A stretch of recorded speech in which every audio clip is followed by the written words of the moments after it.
My clay hands are becoming solid porcelain. I have always had potter's hands.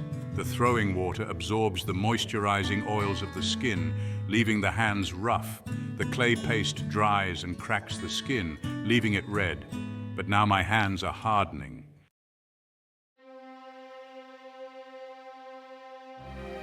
In the bisque firing, my hands harden like porous greenware. The cremated carbon and sulfur escape, exhuming my soul from the earth and clay little by little, drawing it back to its source. The soul stews out in a boiling whistle, agitating out from between the minerals lodged in the ridges and wrinkles of each digit. The palms petrify, the flesh sinters and binds to itself.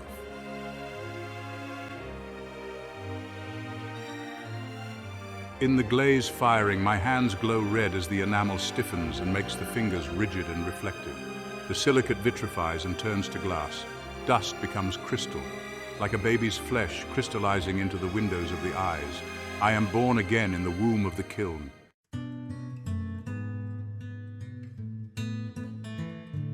I'm a Porcelain Village.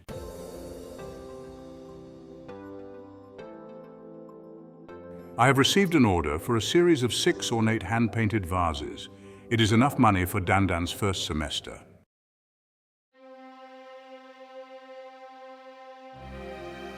But I don't know if I can complete the order. Though I struggle to find my hands, which have become like ghost appendages, I tell no one. I am frightened the orders will dry up. Dandan has been accepted at Columbia University for the fall, and has always wanted to go to the United States, and she will need money, so I struggle to find strength and answers for her.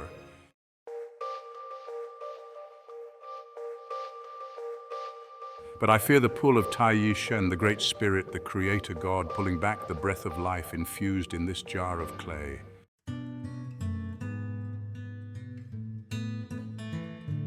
The January mornings are misty, with a cold mist hugging the valley. My hands ache from the cold and wet of the river. Though my touch is going, I still feel hot and cold. The dirt is hard and stiff underfoot and smells like the burned dust of the kiln.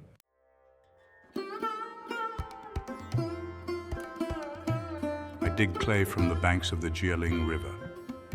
Back at my home shop in Chikiku, I mix various minerals into the clay, kaolin, silica, and feldspars. I then wedge the day's clay on a long wooden table, folding and pressing to remove all of the air. If I do not get out all of the air, the clay will warp and crack in the kiln. Then I begin the process of forming the clay into the shape of finished goods and ready it for 5 days of firing.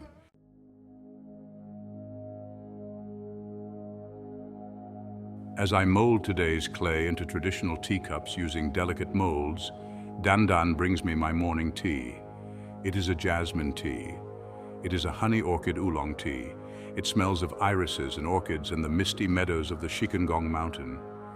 It tastes sweet like nutty molasses with notes of a mild, bitter metallic roast.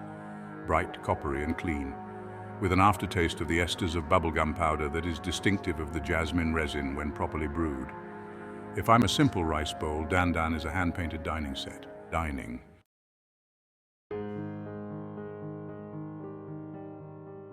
Chikiku, or Longyin Town in Chongqing, China, is an ancient place. It means porcelain village and, if legend is to be believed, is the birthplace of porcelain. The stone streets border ancestral tea houses, pagodas, street food vendors selling doughy mahua, and antique shops with strings of hanging red lanterns on every storefront. The Baolun Temple stands above the town and stares back at the north gate.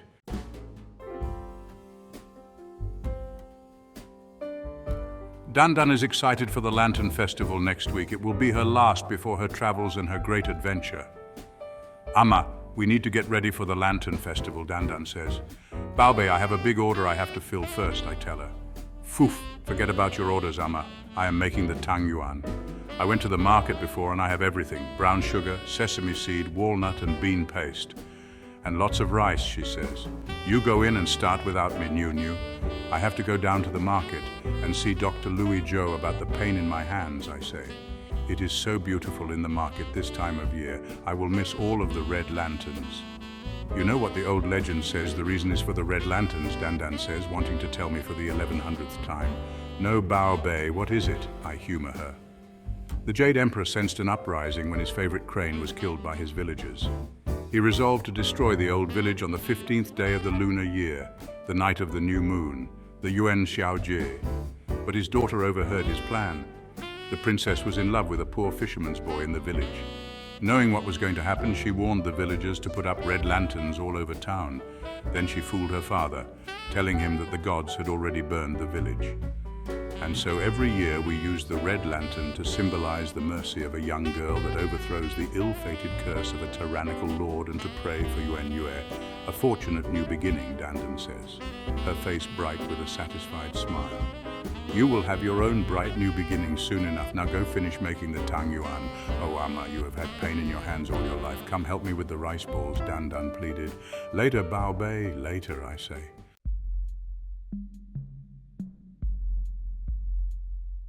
Dr. Zhou is a stout man whose black hair has a thick luster like that of a horse, embroidered with a few shiny thistles of white. His eyes are bright and skin taut, featuring a vibrancy that is unusual for a man of 76. He wears a white hanfu linen shirt with frog buttons and a choker collar.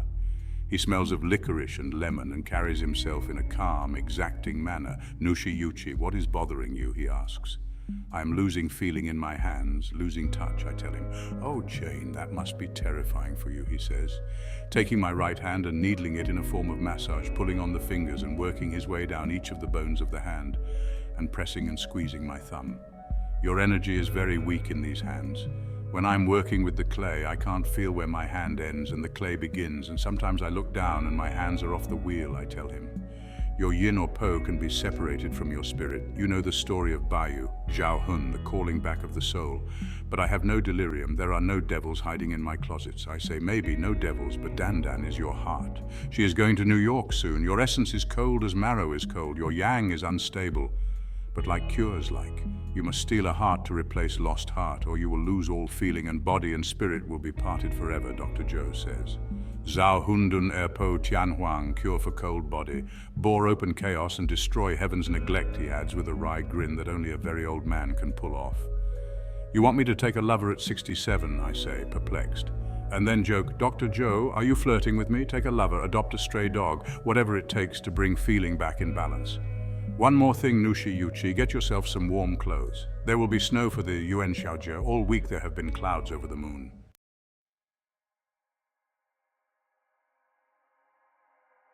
How does an old lady steal a heart? It is one thing for Dandan, but for an old lady like me who is losing her sense of touch to touch another human heart, let alone steal it, is a tall order. I puzzle over strategies and tactics. Food comes to mind. Visual allure is not entirely out of the question, as I have kept my figure and practice yoga daily. Dandan is the storyteller. I have no aptitude for words. Painting is another idea. But whose heart can I steal? Where do I even look? Will there be someone at the winter festival of the new moon?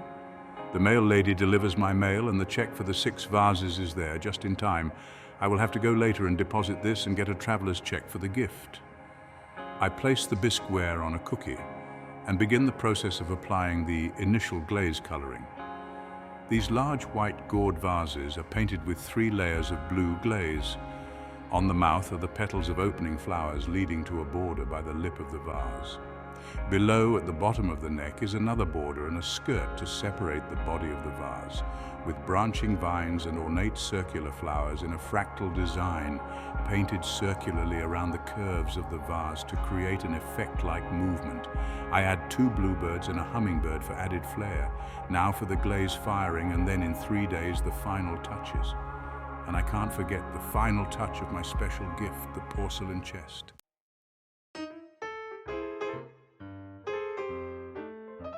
I go to see my friend Cece, who works at the candy shop across the way. I walk in past the tourists and we go in the back area of the shop where she is watching The Real Housewives of New Jersey and spending time on WeChat with her American boyfriend. Cece has big mantis-like eyes and a rounded head. Her hair seems flat on top, like a small, tight-fitting cap. Her cheeks are warm and curious, but she has a serious chin. Jane, you came such a long way to see me. I'm so delighted. Will you be coming out for the Lantern Festival Friday? I wouldn't miss it, I tell her. So, what is going on, Janie, she asks. Dr. Joe says I have to steal a heart, I say. At your age, you'd sooner steal a penny off a dead man's eyes, she says. Hey, I say, it isn't that bad, is it? And I blush, and we both break out in laughter. You know the old folk story about the farmer, right? About the luck, Cece says. No, tell it to me, I say. A farmer gets a horse, which soon runs away. A neighbor says, that's bad news. The farmer replies, good news, bad news, who can say? The horse comes back and brings another horse with him, good news, you might say. The farmer gives the second horse to his son, who rides it, then is thrown and badly breaks his leg. So sorry for your bad news, says the concerned neighbor. Good news, bad news, who can say? The farmer replies. In a week or so, the emperor's men come and take every able-bodied young man to fight in a war. The farmer's son is spared. Okay, that is a good story, but I don't know what I'm supposed to get from that, I tell her. It could mean a lot of things, but what I think is, maybe you are having trouble letting go of Dan Dan. Maybe like the horse that runs away comes back with another horse. You gain more by letting her go. Maybe you're not meant to steal man's heart. Maybe steal back Dan Dan's heart. Make sure she come back to you. Cece, you are very smart and wise. Thank you so much, I tell her, and head back to check on my gourd vases and my special porcelain chest.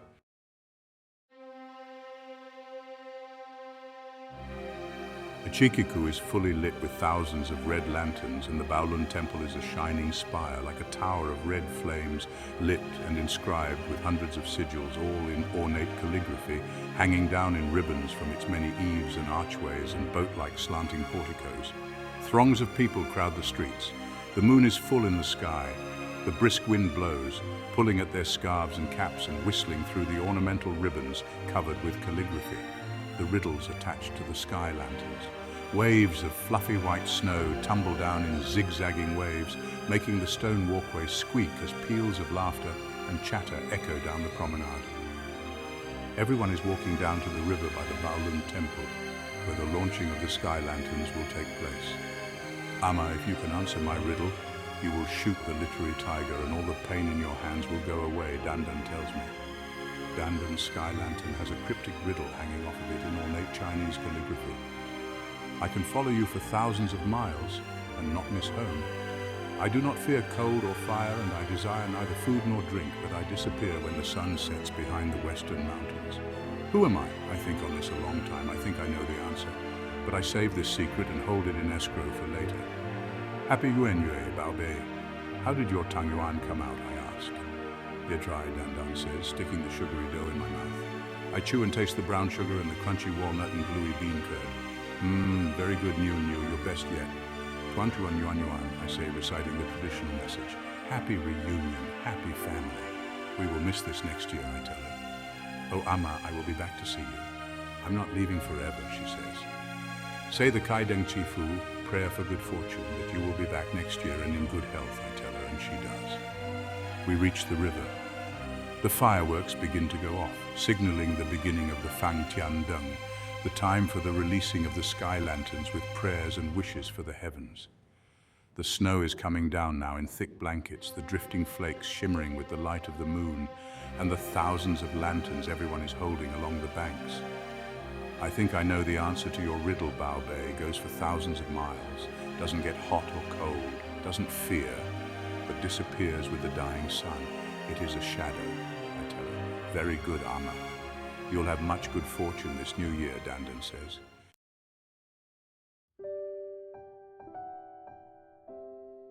And now it is time for your New Year's gift, I say with a smile. Amma, what gift?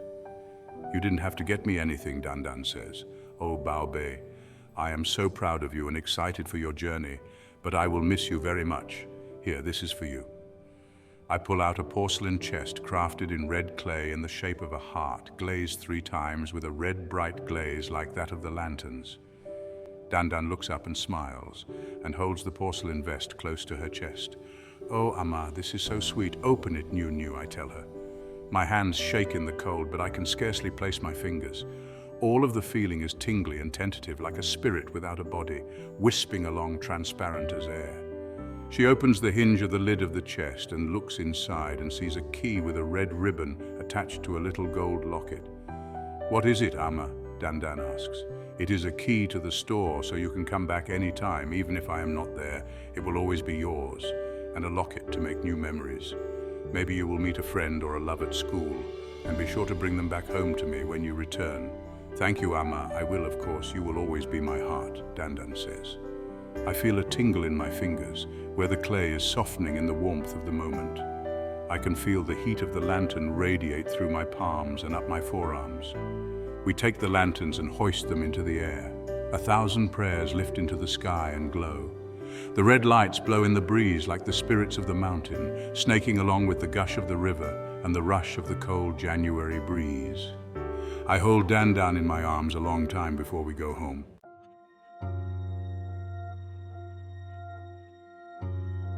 I take the Porcelain Village out of the kiln. It cools and dries along the banks of the Jialing River. It freezes in time like a memory. It is smooth to the touch, glassy and full of hidden meanings like fine china.